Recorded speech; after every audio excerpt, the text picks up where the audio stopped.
Tussaud in 1769 when telling an anecdote in one of his books. So this philosopher had said, this like uppity princess said, let them eat brioche to her subjects, and then many years later, everyone thought Marie Antoinette said it, but it was not. The timeline didn't make any sense, so the let them eat cake quote probably never actually happened. Kind of crazy how like those like rumors, historical rumors, stick. Roughly 10% of the population is left-handed. I think I knew that one.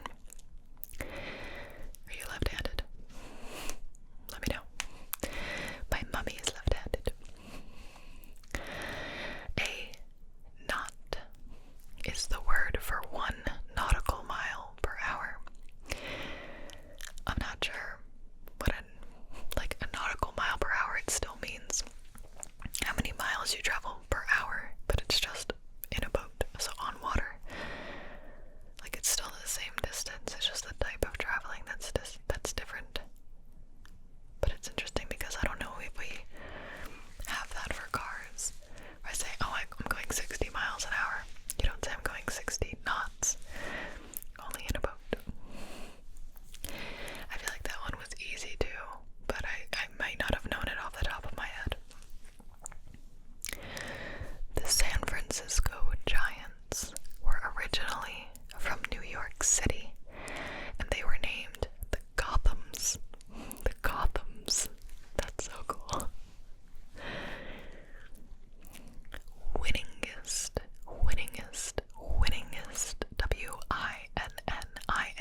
W-I-N-N-I-N-G-E-S-T.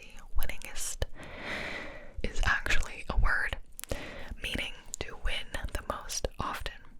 I did not know this until I made this video, but it was used, it seems to be used mostly in a sports context.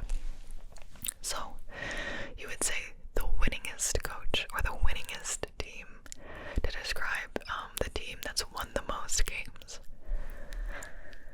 It seems so wrong, like funnest. The funnest game. The chin is the part of the skeletal structure of the human head that is purely unique and not shared with any other species on Earth. So when they say chin, they specifically mean the bony protrusion of the lower jaw that extends past the teeth. So I was like thinking about it. Like what other animals, like mammals, like elephants, I guess they don't, their just mouth sort of comes up there. Like dogs, they have underneath their snout, they have like the lower half of their jaw, but it's not like a chin. But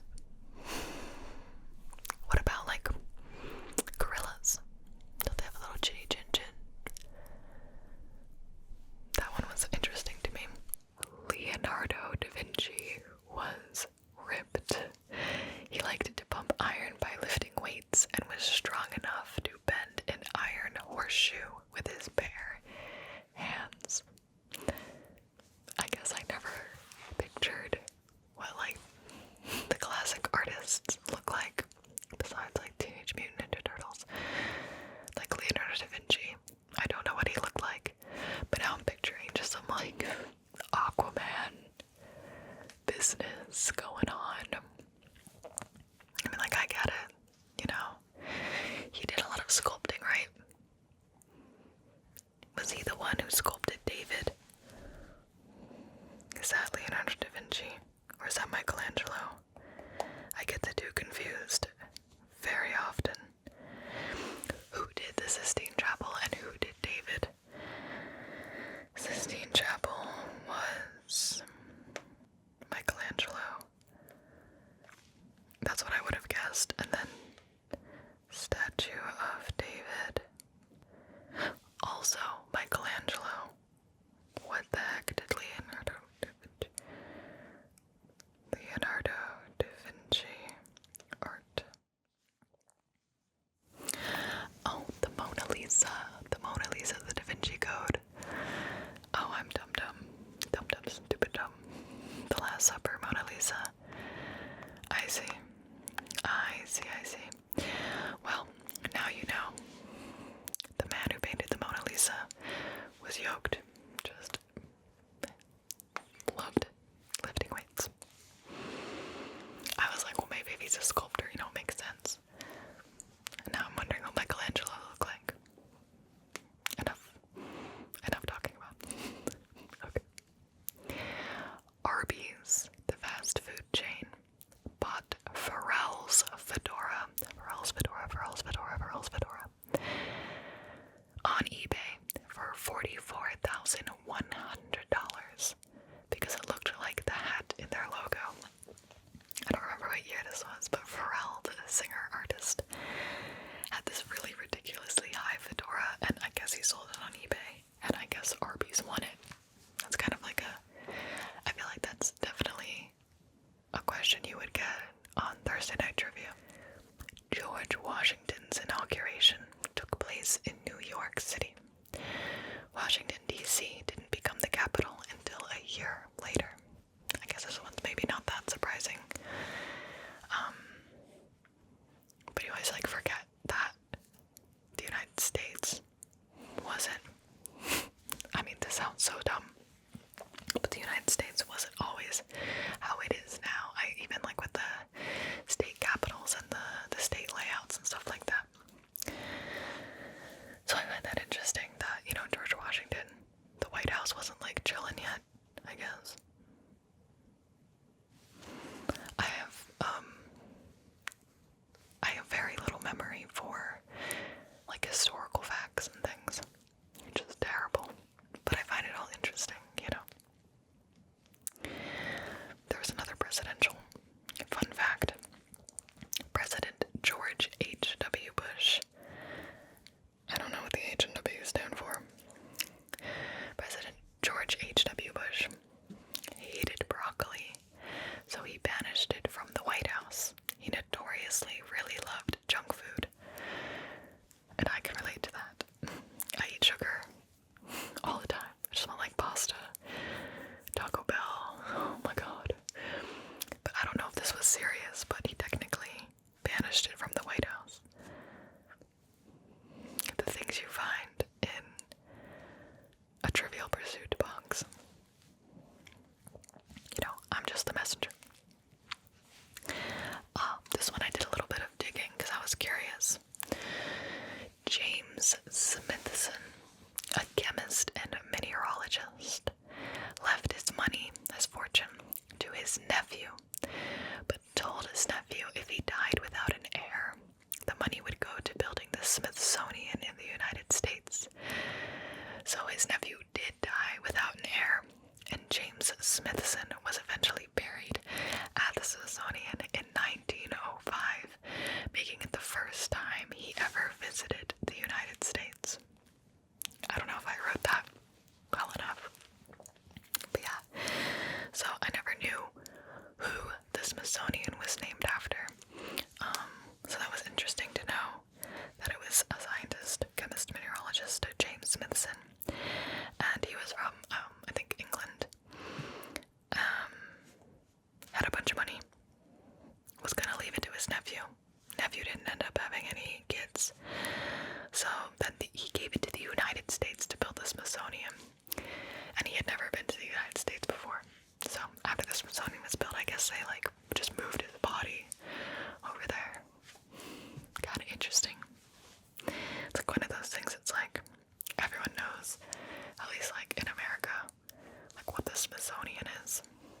But I guess I didn't take enough field trips to learn about James Smithson. So there you go. Sorry, these are very America-centered trivia pieces, the last three of these. Okay, this one's universal. A group of crows is called a murder.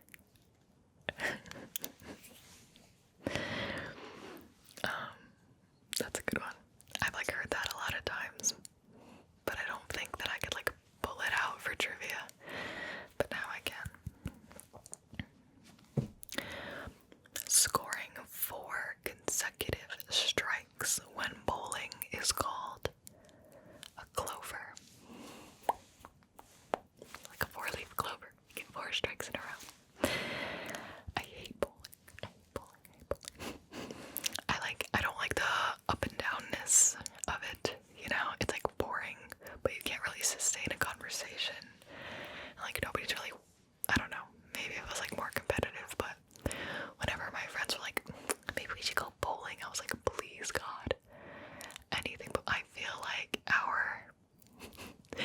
society and means of entertainment have surpassed bowling so far.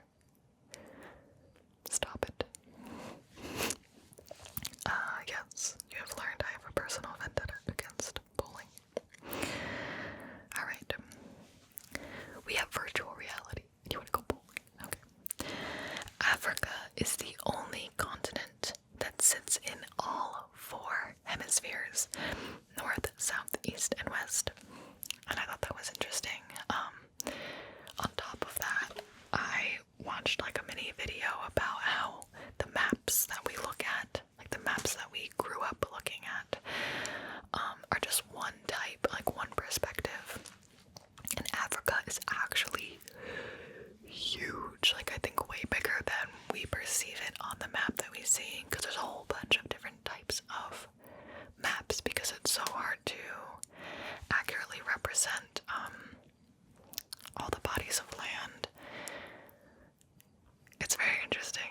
Very, very, very interesting. It's like, it kind of like blows your mind. It's a little bit trippy. Like the relative sizes are actually probably a lot different than you think. Very weird.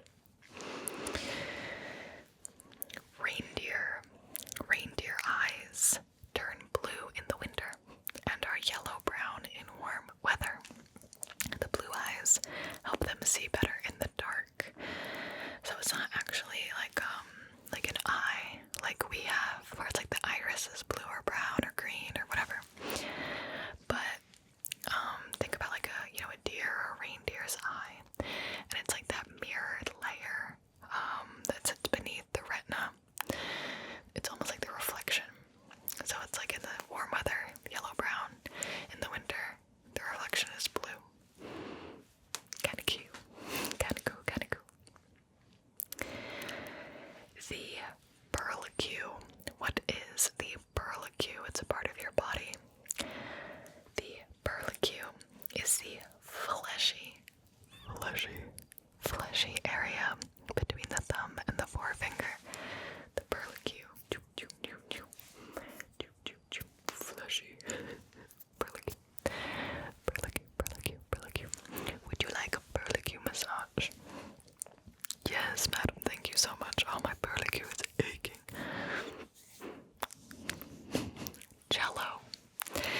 Jello gave away free dessert molds to Ellis Island immigrants in the early 1900s as a welcoming gift. So if you don't know what Ellis Island is, it's where, I don't know if all, probably majority, a lot, is it all, I'm not sure, of immigrants who were coming into the United States, they would have to pass through Ellis Island. And apparently Jello capitalized on that. They're like, hey, if you're coming into America, you better know that your gelatin, you're only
Death Star.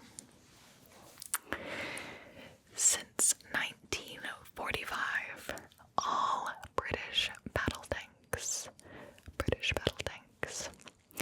have been equipped with the ability to make tea. I'm sure it wasn't that difficult, but how funny is that?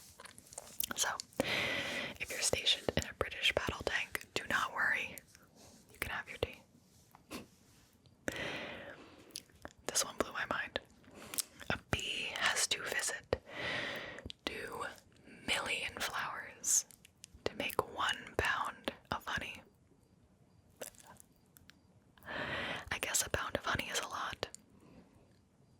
Like, to us a pound is relatively small. But a pound of honey and just 1 bee, but 2 million flowers. That's crazy. You know, group effort. Bee movie incoming. Got it. The most populous city in the world. Anybody know? With over 35 million residents. Tokyo. That also blew my mind. I had no idea it was Tokyo. I visited there and I guess I didn't see the entire scope of the city, but it felt smaller than New York City. But again, maybe just the parts that I was at, didn't just feel as crowded. But that was crazy, right? 35 million people in Tokyo. You think that Japan is such a small country, and it's really not. Again, the maps make you feel like it's small. It's not small. My last fun fact, and I ended up doing a lot of reading on this too. Madame Tussaud was hired to make wax death masks of the nobles guillotined during the French Revolution. So I was like, whoa, that's kind of crazy. So I ended up looking up the history of that. And if you don't know who Madame Tussaud is, you may have heard her name connected to the wax figure museums. And people are like, oh gosh, that is very creepy. A lot of people don't like the wax museums, and I've never been to one. But I always really liked dolls and stuff like that, so I don't think it would creep me out too much. But way back in the day, she lived during the French Revolution, and she used to work for nobles, but she also used to work for somebody